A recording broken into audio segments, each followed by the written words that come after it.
They thought she was just an orphan. They humiliated her in public to prove it. But they had no idea who her new father was, or how far he would go to protect her. This is the story of Lila Sterling. Welcome back to Hub Stories. I've truly missed you all. Thank you so much for staying with me. Your love and support mean everything. If you're enjoying this story, make sure to hit that subscribe button, drop a like, and tell me in the comments where you're watching from. Your support helps us bring even more emotional, powerful, and life-changing stories. And trust me, you definitely don't want to miss what's coming next. Now let's continue the story. The world for 7-year-old Lila was a symphony of grays. The gray of the worn-out linoleum floor in the orphanage common room, cold and unyielding beneath her thin-soled shoes. The gray of the porridge that appeared every morning, lukewarm and lumpy. The gray of the sky that pressed against the large, drafty windows promising another day of whispers and waiting. Most of all, the gray feeling inside her chest, a hollow ache that whispered a single, terrible truth: you are forgotten. She was a quiet child, with eyes too big and too knowing for her small, delicate face. Her skin was the rich, warm brown of earth after rain, and her hair was a cloud of tight curls she'd try to smooth down, wishing it was straight and sleek like the other, more frequently chosen girls. She clutched a teddy bear named Barnaby, his fur matted and one eye missing, but he was hers. He was the only thing that was truly, completely hers. She'd whisper her secrets to him, her dreams of a family, her fears of the bigger girls who pushed her, her memory of a mother's scent, a fading ghost of jasmine and warmth. "They're coming, Lila. Important people," Mrs. Gable, the matron, would chirp on days like these, her voice a forced kind of cheerful. "Be on your best behavior, smile." Lila would try. She would paste a small, tight smile on her face and sit on the stiff velvet sofa, her feet dangling, not touching the floor. Couples would come and go. They would coo over the blonde, blue-eyed babies. They would ask the boisterous boys about soccer, and their eyes would slide right over Lila, the quiet, black little girl in the corner, as if she were part of the furniture. The hope would flicker in her chest like a tiny candle. And then, as the visitors left without a second glance, it would be snuffed out, leaving behind the familiar cold gray. But today was different. The man who walked in didn't move like the others. They usually strode in with a mix of pity and purpose. He entered slowly, his presence calm and solid, like a great oak tree had taken root in the middle of the room. He wasn't dressed in loud, expensive clothes, but in a simple, well-tailored coat that spoke of a quiet kind of wealth. His eyes, a gentle shade of hazel, didn't dart around the room, assessing the children like products on a shelf. They were still observant. Mrs. Gable fluttered around him. "Mr. Sterling." "Such an honor. We have so many wonderful children for you to meet." He gave a small, polite nod, but didn't seem to be listening to her. His gaze was sweeping the room, and for a heart-stopping second, it landed on Lila. She quickly looked down, her cheeks burning, focusing on Barnaby's single shiny eye. She heard his footsteps approach, the soft thud of his leather shoes on the linoleum. He stopped in front of her. Lila dared to look up. He was even taller up close, but he didn't loom. He slowly knelt down, bringing himself to her eye level. The gesture was so unexpected, so respectful, that Lila forgot to be afraid. "Hello," he said, his voice a low, warm rumble. It wasn't the high, sugary tone adults usually used with children. It was the voice you would use with an equal. Lila, her own voice a mere whisper, managed a "hello." His eyes crinkled at the corners. "And who is this distinguished gentleman?" he asked, nodding toward the bear in her arms. This is Barnaby," Lila said, her grip tightening slightly. "A very fine bear," Mr. Sterling said solemnly.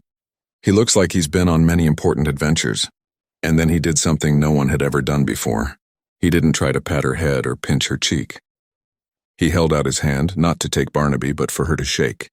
It was a grown-up gesture, and it made Lila feel seen. Tentatively, she placed her small hand in his large, warm one. "My name is Arthur," he said. "Arthur Sterling." He stayed there, kneeling on that cold gray floor, and he talked to her. He asked her what her favorite story was, and when she whispered, "The one with the rabbit who finds home," he didn't look bored. He listened. He asked Barnaby if he liked listening to stories too.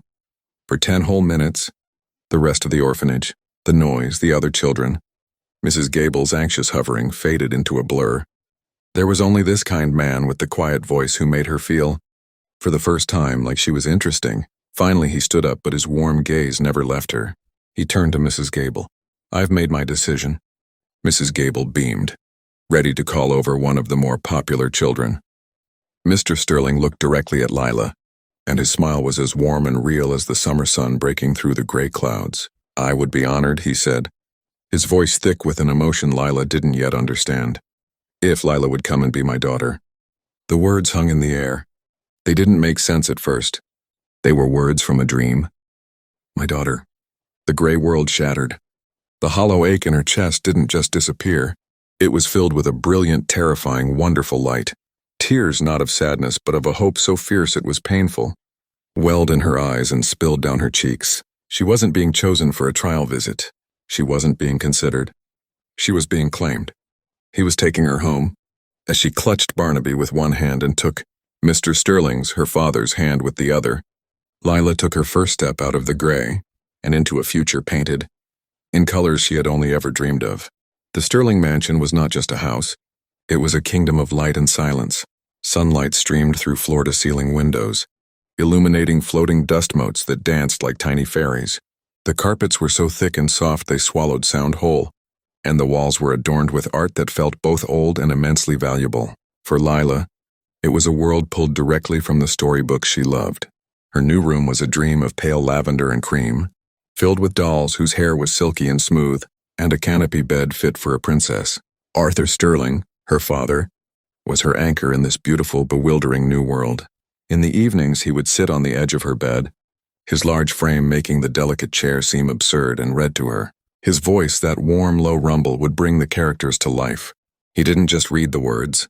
He did voices for the brave rabbit and the grumpy old badger.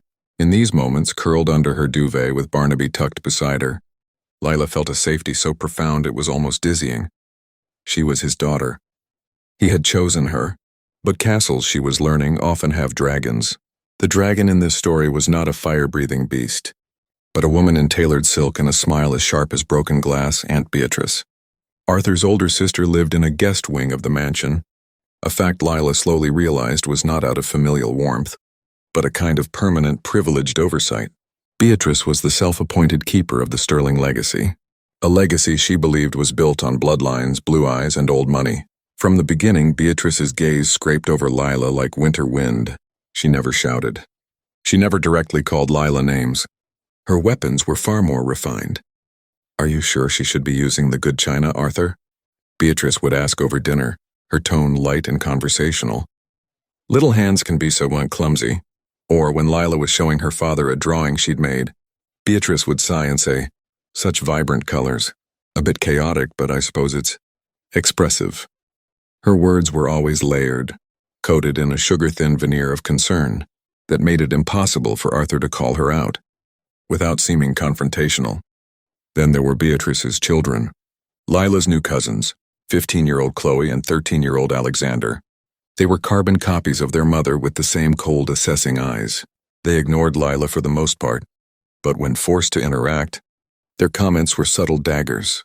"That's a pretty dress," Chloe had said once, fingering the sleeve of a new yellow frock Arthur had bought.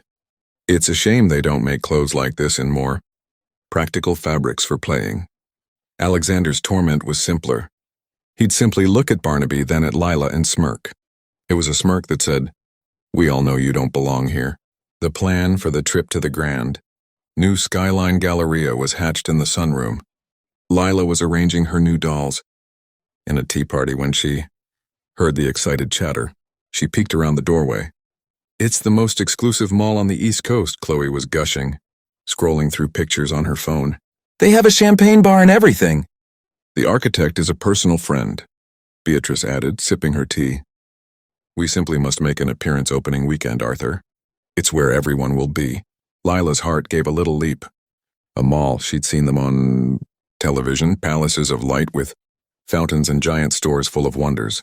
She held her breath, waiting for the invitation. She imagined walking hand in hand with her father, maybe getting a soft pretzel, watching the other happy families. But the invitation never came. Her name was never mentioned. They discussed timings, which stores to visit, where to have lunch, all as if she were invisible. The hope in her chest, so bright and fragile, began to dim. The gray feeling from the orphanage whispered at the edges of her mind. You don't belong. It was this creeping sadness that her father noticed later that evening. What's wrong, sweetheart? He asked, his brow furrowed with concern. You've been quiet. Tears welled in Lila's eyes. She looked down at her shoes, too ashamed to admit she'd been eavesdropping, too heartbroken to say she'd been left out. They're going to the mall, she whispered, her voice trembling. The big new one. Understanding dawned on Arthur's face, followed by a flash of pure, unadulterated anger. It was gone in an instant, replaced by a steely resolve. He knelt before her, just as he had in the orphanage. Lila, he said firmly, lifting her chin, you are a sterling. This is your home, and you are a part of this family. That includes family outings. He stood up, his jaw set. He found Beatrice in the hallway, his voice calm but leaving no room for argument. Beatrice, I trust you've included Lila in your plans for the mall tomorrow. She's very much looking forward to joining you all. The silence that followed was icy. Beatrice's smile was a tight, thin line.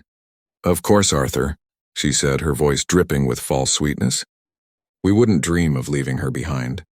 But as Lila was led upstairs for her bath, she caught the look in her aunt's eyes. It wasn't anger. It was a cold, calculating promise. The trip to the mall wasn't an invitation to fun. It was a summons to a battlefield, and Lila, small and hopeful, was walking right into it. The Skyline Galleria wasn't a mall. It was a cathedral of commerce, a monument to wealth so immense it seemed to generate its own weather. The ceiling was a vast arched dome of glass, allowing the afternoon sun to pour in, illuminating three-story waterfalls that cascaded down living walls of lush greenery. The air itself was perfumed, a subtle blend of blooming orchids from the atrium and the scent of fine leather wafting from open storefronts. For Lila, who had only known the cramped, fluorescent-lit aisles of discount stores, it was an overwhelming assault on the senses, both terrifying and magnificent. She felt microscopic. Her reflection in the polished marble floors was a small, dark smudge against a backdrop of dazzling white and gold. The people moving around them were a river of silk, cashmere, and effortless elegance. Women clicked by in heels that cost more than the orphanage's monthly grocery bill, their laughter sounding like the chime of crystal. Men in sharp suits discussed things in low, important tones. Lila clung to her father's hand, her small fingers gripping his like a lifeline. In her other arm she held Barnaby, his matted fur and single eye a stark, comforting piece of her old life in this terrifyingly new one. Arthur Sterling seemed entirely at home. He moved through the crowd with an easy authority, a king in his natural domain. He would occasionally look down at her and smile, giving her hand a reassuring squeeze.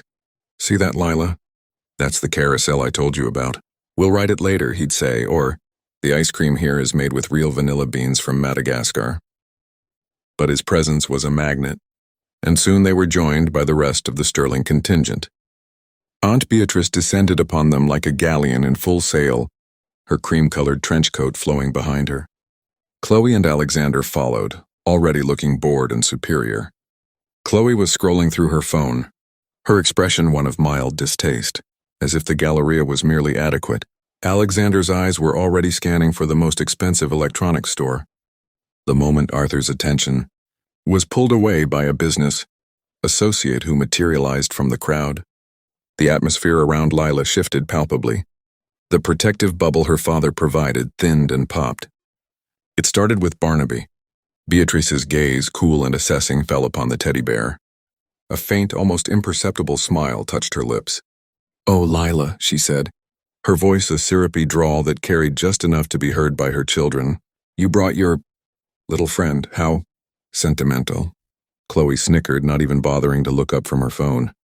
"What is that anyway? It looks like it's been through a trash compactor."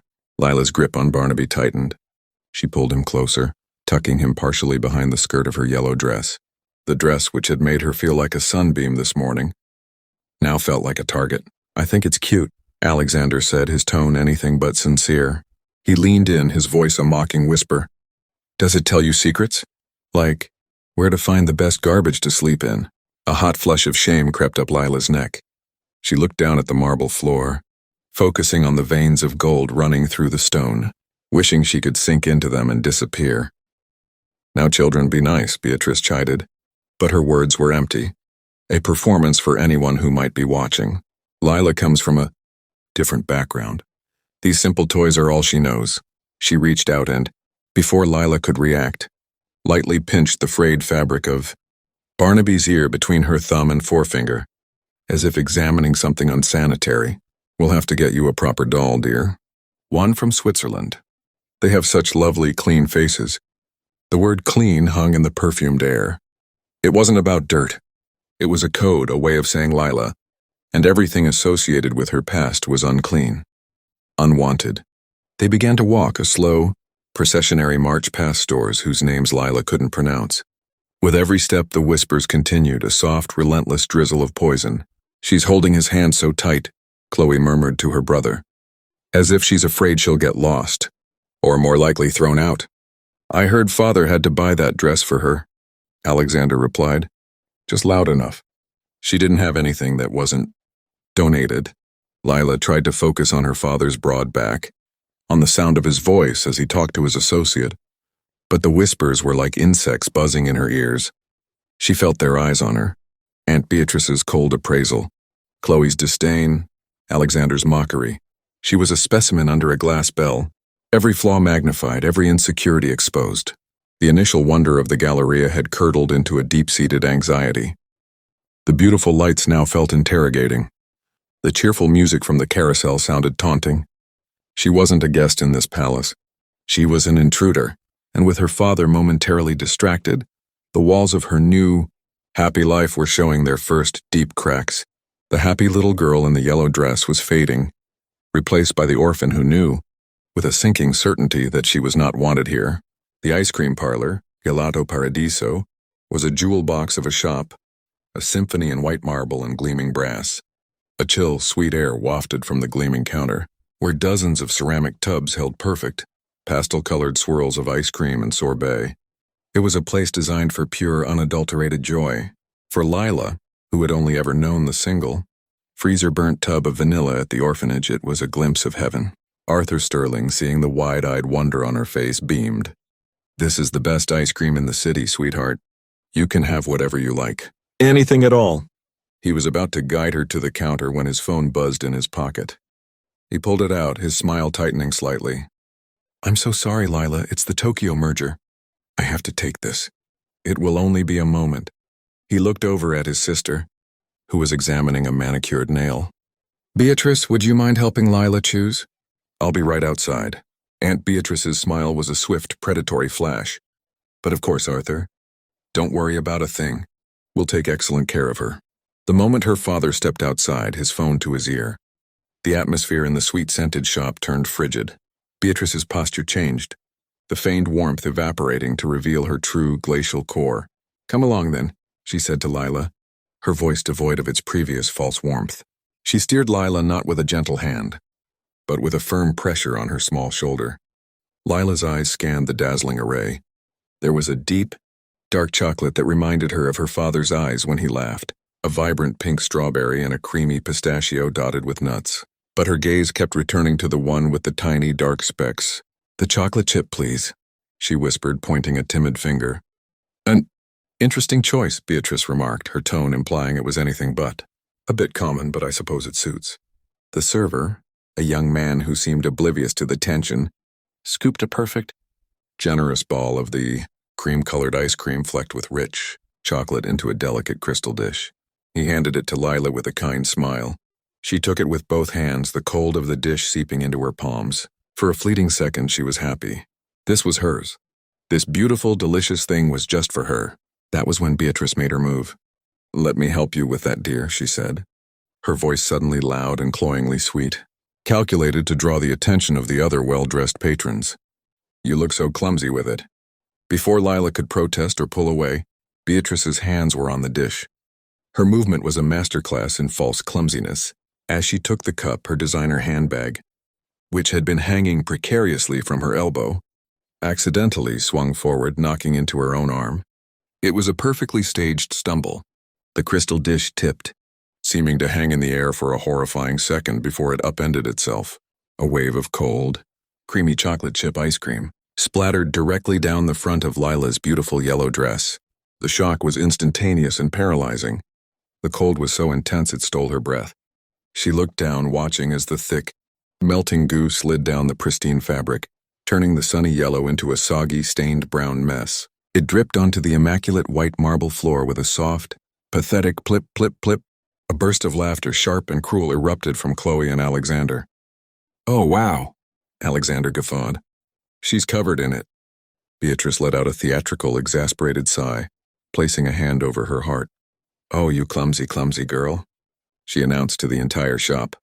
Patrons turned to stare, their faces a mix of sympathy for the flustered woman and mild disapproval for the messy child.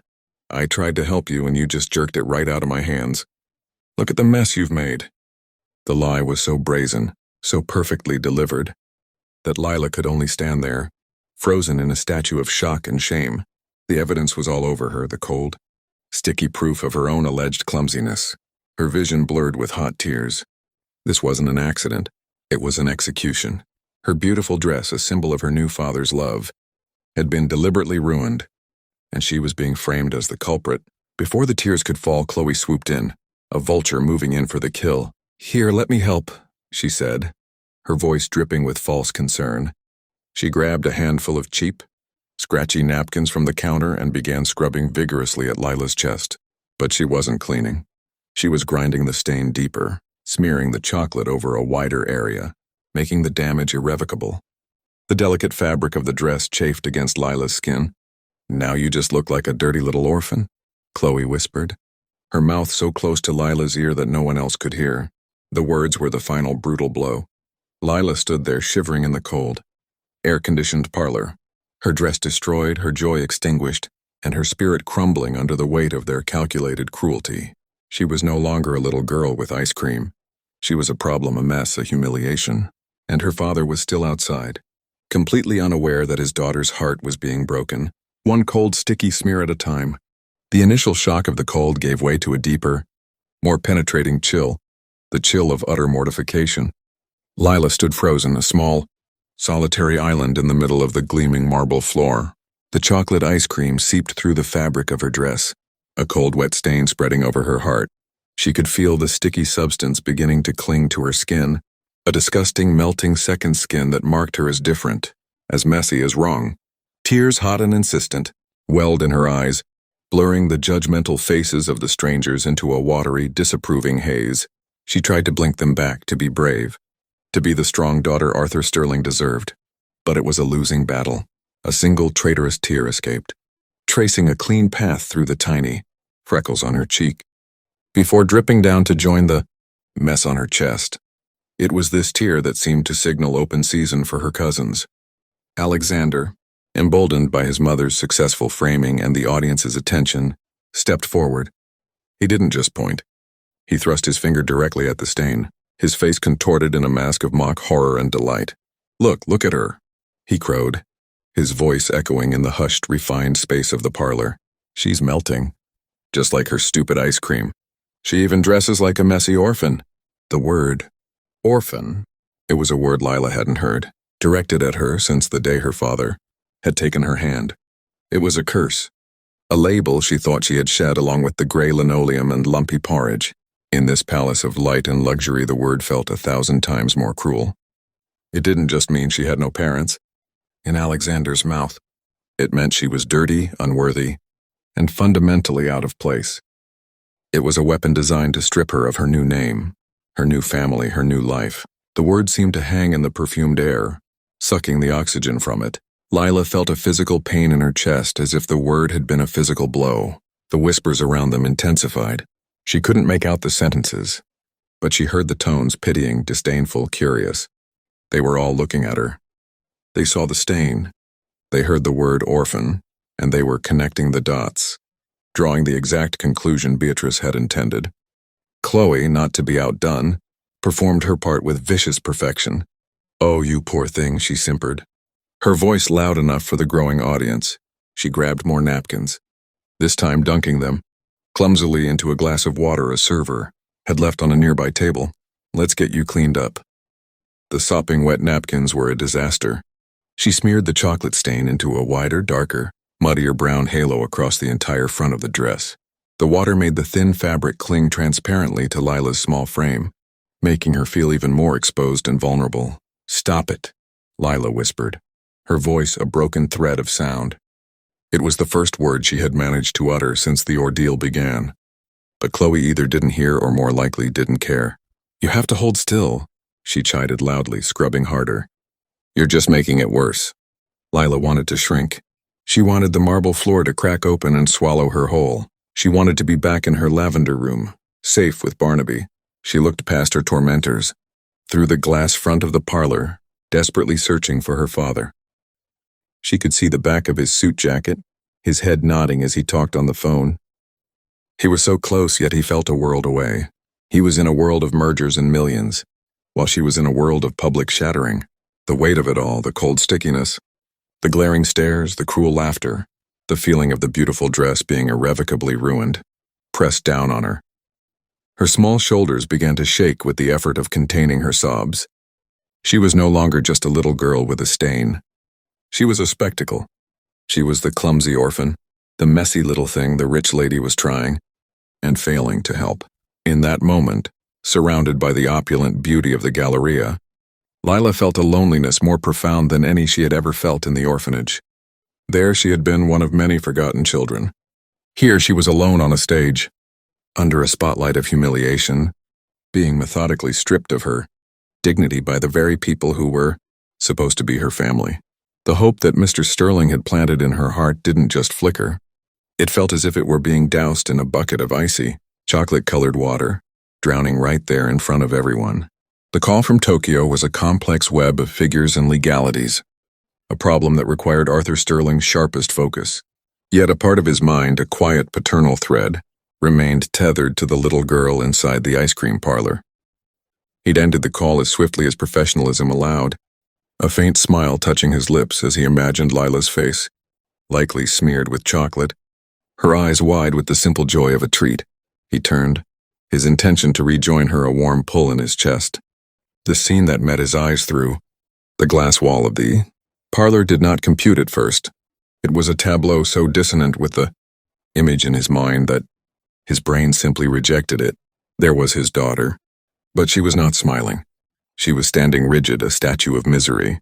A massive dark brown stain obliterated the front of the sunny yellow dress he had chosen for her himself. Her small hands were clenched into fists at her sides, trembling. But it was her face that stopped his heart. It was a mask of utter devastation, tears carving clean paths through the chocolate smeared on her cheeks. Her eyes, those wide, expressive eyes that had looked at him with such trust, were vacant, fixed on some distant point of horror. Seeing nothing, around her the scene unfolded with a nightmarish clarity. His nephew Alexander was pointing and laughing, his face contorted with cruel delight. His niece Chloe was making a grotesque pantomime of cleaning, scrubbing at Lila's dress with a brutality that was anything but helpful, and his sister Beatrice stood slightly apart, her arms crossed. She wasn't intervening, she wasn't comforting, she was observing.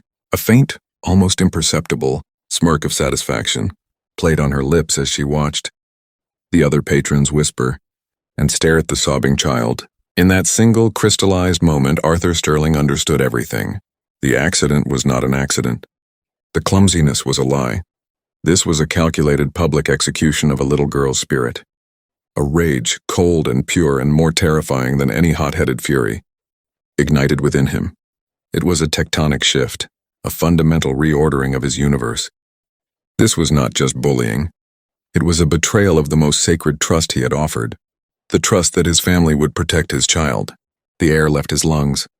The noisy mall, the chatter, the music, it all faded into a dull, roaring static in his ears. The only sound was the hammering of his own heart, a drumbeat of paternal fury. He moved. He did not run. He did not shout. His movement was a study in controlled, lethal intent. He pushed the glass door open and the atmosphere in the parlor shifted instantly. The whispers died. Chloe's scrubbing hands stilled. Alexander's laughter choked off into a nervous gulp. Arthur's gaze swept over them, a single, scorching glance that held the force of a physical blow. It promised consequences. It promised a storm that would erase their comfortable little world. But he did not speak a word to them. They had become irrelevant, ghosts at the periphery of his vision. His entire world had narrowed to the broken little girl in the ruined dress. He walked straight to Lila, his footsteps silent on the marble. He knelt before her, just as he had in the orphanage, but this time, his posture was not one of gentle inquiry, but of a knight shielding his charge. He was a wall between her and her tormentors. "Lila," he said, his voice low, but impossibly soft. A sanctuary of sound in the terrifying silence. She didn't look at him. She was locked in her shame, her body still trembling. Slowly, carefully, as if handling the most fragile porcelain, he reached out.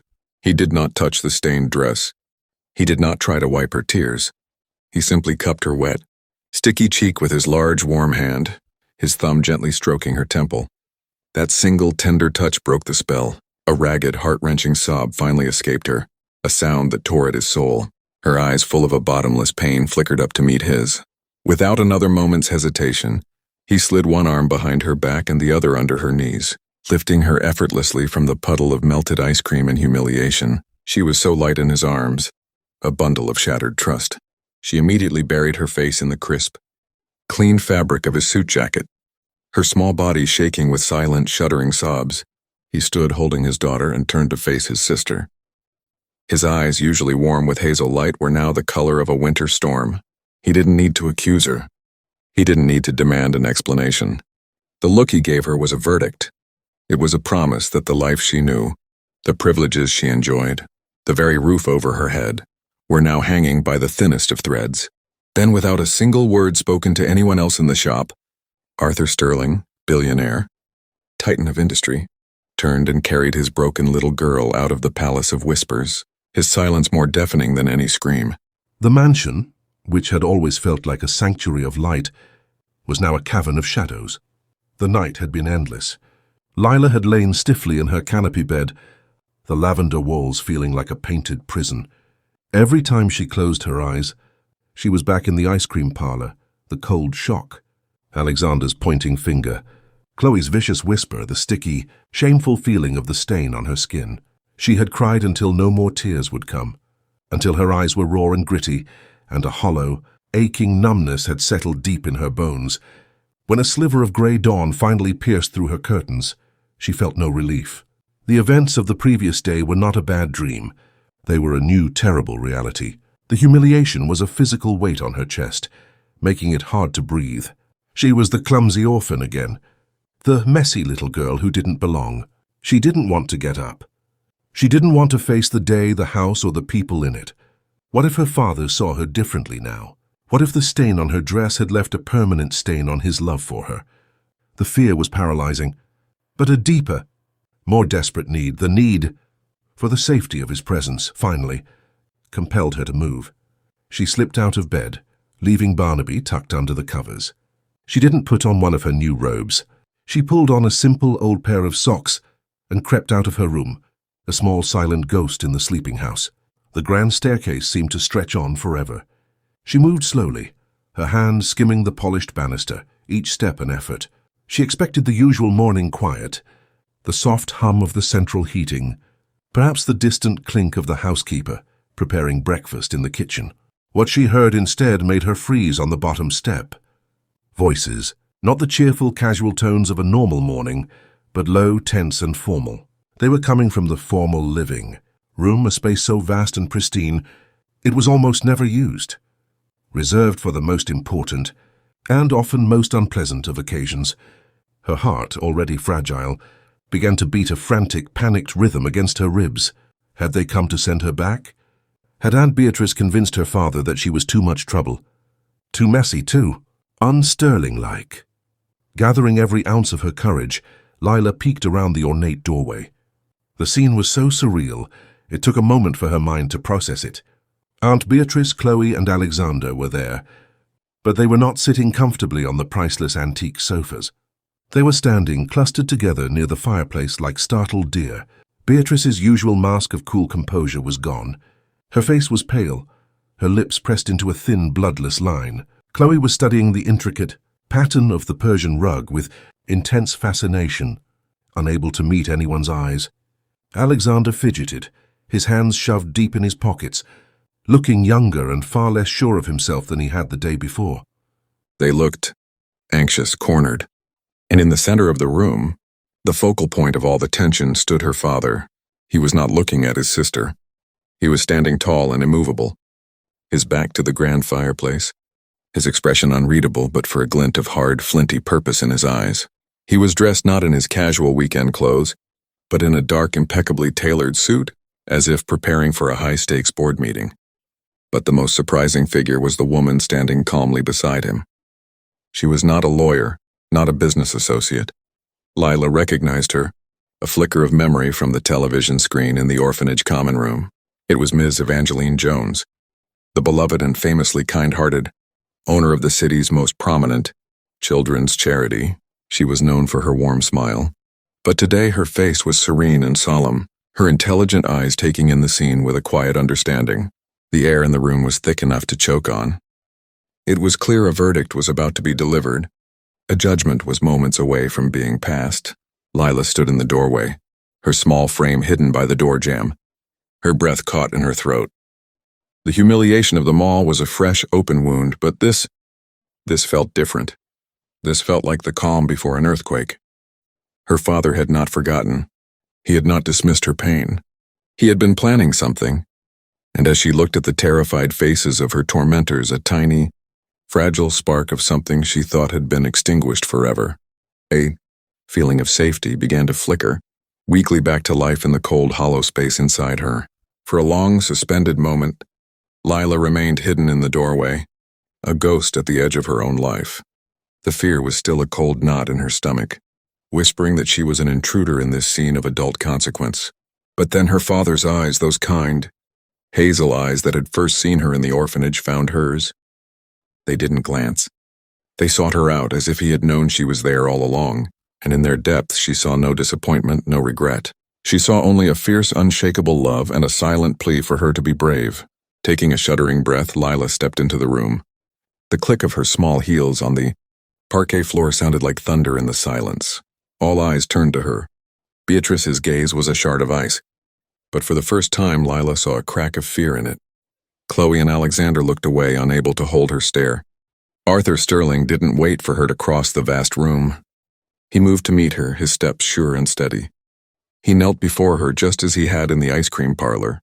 But this time there was no shock, no public shame. This was a private vow, made in front of the very people who had sought to break her. "Lila," he began, his voice not loud, but carrying with the clarity of a bell, ensuring every syllable was heard by the trembling trio by the fireplace. "These people," he didn't gesture. He didn't need to. The weight of his words alone was enough.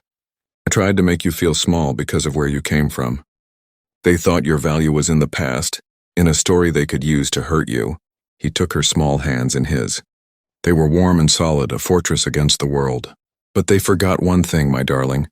The most important thing." He looked directly into her eyes, his own glistening with a profound emotion. "You are a Sterling, not by their blood but by my choice. And more than that, you are my heart." Lila felt a tear, but this one was warm, a tear of release. The hollow ache inside her began to fill with a golden, radiant light. Arthur then turned, still kneeling, to include Ms. Jones. "Lila, this is Ms. Evangeline Jones. You may have seen her on television. She runs the city's largest children's charity. The one that helps children who feel as lost and alone as you once did." Ms. Jones offered Lila a gentle, respectful smile, one that spoke of shared understanding, not pity. "Last night," Arthur continued, his voice gaining a new, formidable strength, "after I brought you home, I made a decision. I am donating half of my personal shares in Sterling Enterprises, the foundation of this family's wealth, to create something new. It will be called the Lila Hope Foundation." The name echoed in the grand room. Her name. Beatrice let out a small, choked gasp, her hand flying to her throat. The color drained completely from her face. This wasn't a scolding. This was a restructuring of their entire world. Beatrice let out a small, choked gasp, her hand flying to her throat. The color drained completely from her face. This wasn't a scolding. This was a restructuring of their entire world. "The foundation," Arthur declared, his gaze now sweeping over his stunned family, "will be dedicated to helping every child find the safety and love they deserve. And you, Lila, will be its guiding light. When you are older, you will run it. You will decide its future." He finally stood, placing a protective hand on Lila's shoulder. He looked at his sister, his expression one of cold, final judgment. You see, Beatrice, you were so busy humiliating what you thought was an orphan. You failed to see who she truly was. You were insulting the future head of the most powerful charitable foundation in this city. You were insulting my successor, my daughter. In that moment, the transformation was complete. The pain of them all, the sting of the word orphan, the cold stickiness of the ice cream, it all fell away, not forgotten but rendered powerless. She was no longer the humiliated little girl in a stained dress, clutching a ragged teddy bear for comfort. She was Lila Sterling. She was an heiress not just to a fortune but to a purpose. She was a force for good. The quiet, overlooked child from the gray orphanage was now the central pillar of a legacy built on hope. She stood a little taller, her shoulders squaring. She looked at Aunt Beatrice not with anger or vengeance, but with a quiet, newfound strength. She wasn't just accepted. She was empowered. The little girl they had tried to break had just been remade, stronger and more radiant than any of them could have ever imagined.